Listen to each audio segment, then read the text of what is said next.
Is the 22nd broadcast in the series America Looks Abroad, presented by the officers and staff members of the Foreign Policy Association.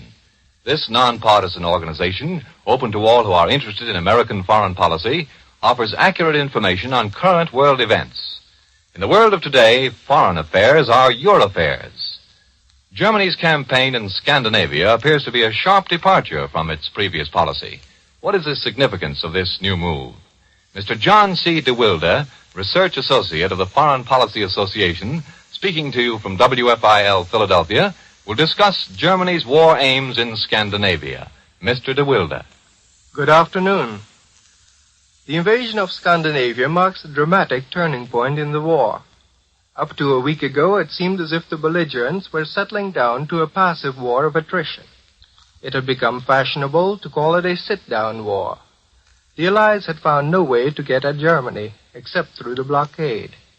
They had hoped to create new theaters of war in Scandinavia and the Near East, but the conclusion of the Finnish War appeared to put an end to such a prospect in the north, and the chances of opening up a new front in the Balkans were none too bright. True, the Nazis had repeatedly threatened the Allies with a smashing offensive, but most observers discounted such threats. By refusing to fight on a large scale, the Germans seemed to be playing a clever game. They had already conquered what they wanted in the east of Europe, and it was up to the Allies to dislodge them. If Germany could simply hold France and Britain at bay, she could conserve her limited strength. By devoting her energy to building up supply lines to Russia and the Balkans, Germany seemed to have a fairly good chance of outstaying the Allies. Now, why did Germany change her tactics? It is hardly likely that she embarked on this Scandinavian adventure lightheartedly. Not, of course, that the Nazis had any scruples about violating the neutrality of the northern countries. German planes and U-boats had already sunk and machine-gunned a large number of neutral ships, many of them without warning and in flagrant violation of international law. No, the Nazis hesitated only because they knew that an invasion of Denmark and Norway was a hazardous undertaking. Presumably, they had weighty reasons for doing so.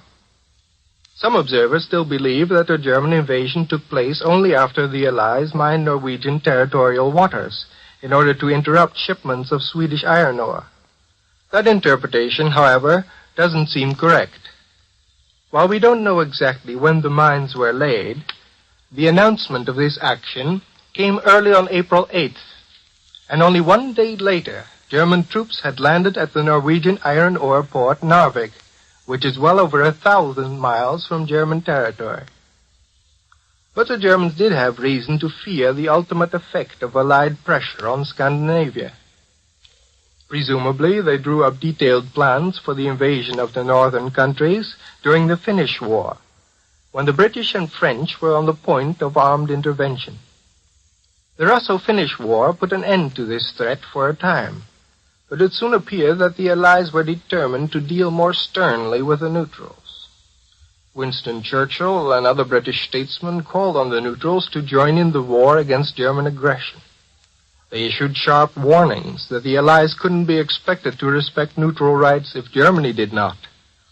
Preparations were made to tighten the blockade.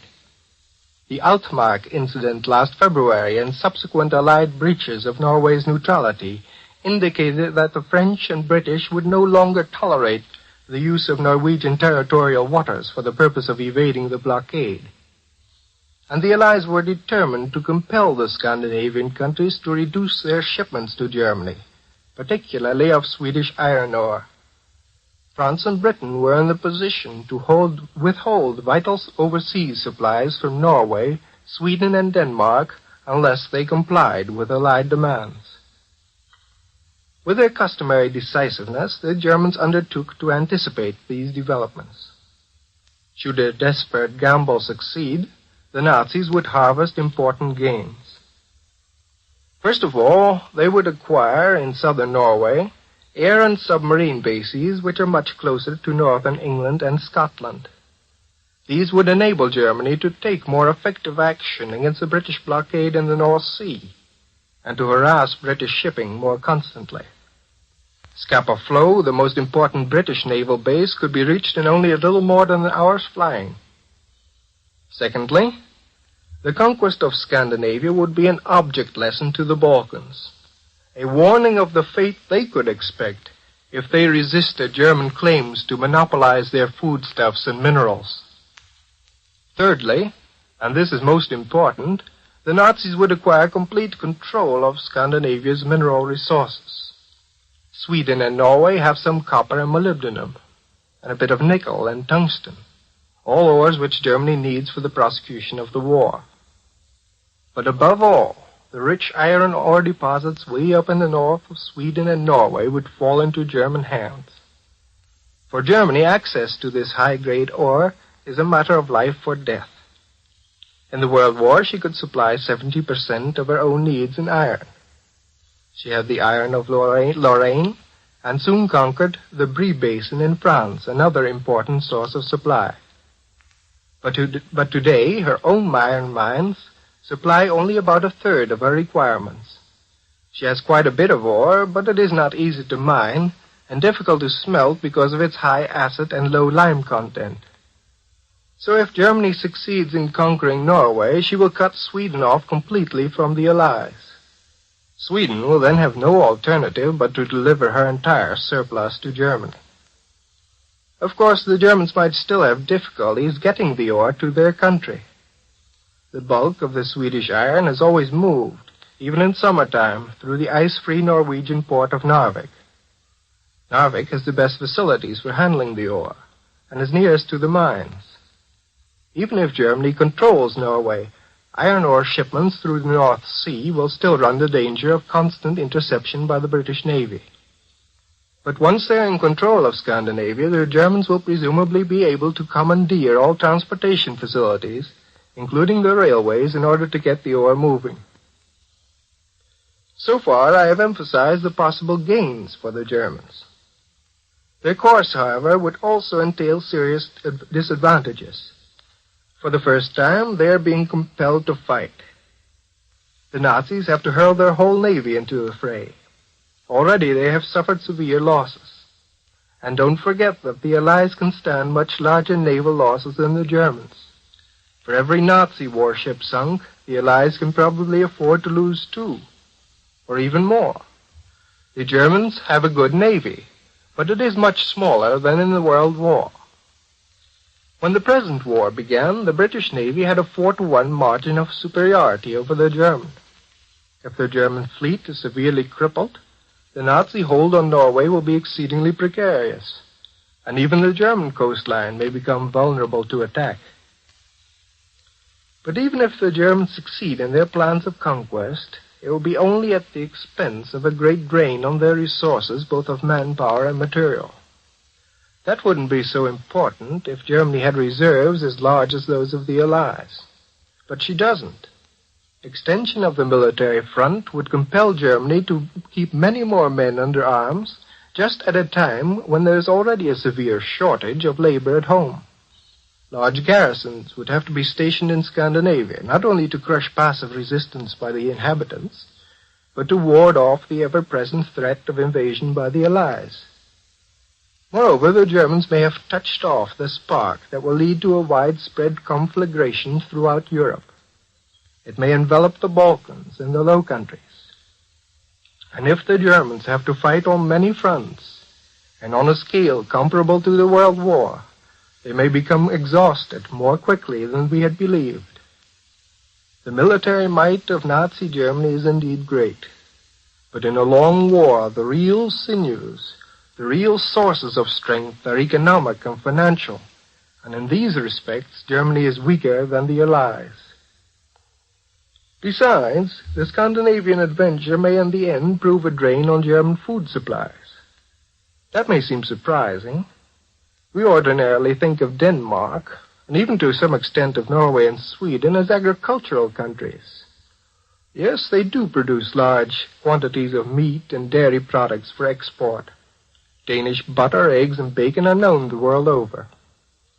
Yet the Scandinavian countries as a whole are net importers of food.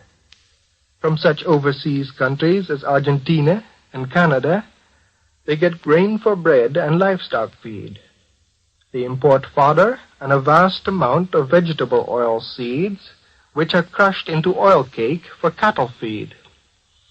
Denmark, for example, might be considered as a sort of dairy factory, which turns out meat, bacon, and butter, but only with the help of foreign raw materials. Without imports from overseas, Scandinavia cannot produce a surplus for export, whether to Germany or Britain, and it may even develop a deficit. This is not a happy prospect for Germany, which can't even feed its own people adequately. The lot of the German housewife and consumer is already a hard one. Bread and potatoes are still plentiful, but rations of other foodstuffs are exceedingly short. The average German eats 40% less meat than in 1938, and only on rare occasions can he get fish. His consumption of fat, including butter, margarine, and lard, has been cut almost in half, and he will be lucky if he gets 1 egg a week, 52 per year as compared with 124 in 1938.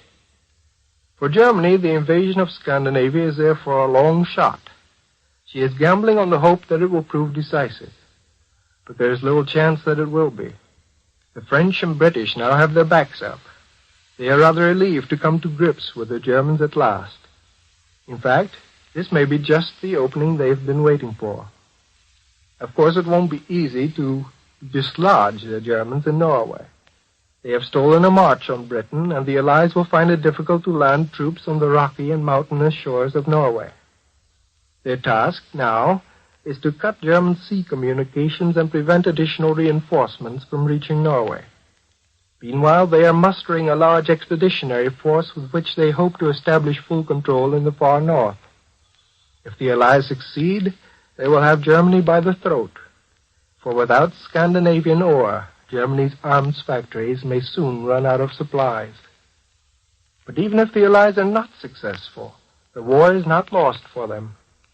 The farther the German front is extended, the more vulnerable Germany may become.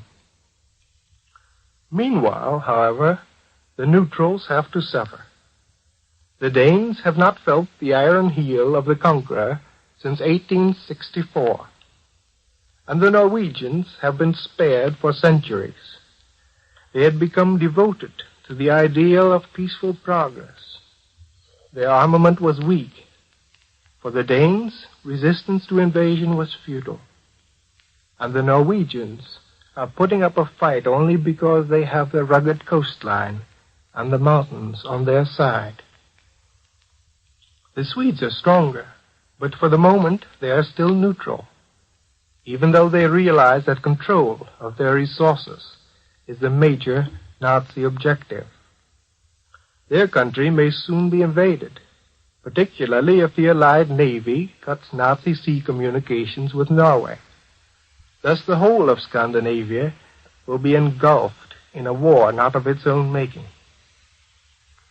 Who can tell now where the war will now spread? The peoples in the Low Countries and the Balkans are already beset by grave fears for the future. The development of a full-blown war between Germany and the Allies will enhance the importance of Holland as a basis of operations for both sides. If Holland becomes involved, Belgium can hardly remain neutral, and the Balkans have for some time become the scene of a sharp struggle for control of vital supplies, similar to that which precipitated war in Scandinavia. One would be foolhardy to make any prophecies under these circumstances. The invasion of Scandinavia has opened up countless possibilities. Ultimately, the chances of the Allies may be improved, especially if they can withstand the initial shocks of large-scale war. Mr. John C. DeWilde, Research Associate of the Foreign Policy Association, was today's speaker in the America Looks Abroad series. If you would like a free copy of this talk, send your request to the Foreign Policy Association, 8 West 40th Street, New York. We invite you to tune in next Sunday to hear another speaker in the America Looks Abroad series. This program has come to you from the studios of WFIL in Philadelphia. This is the National Broadcasting Company.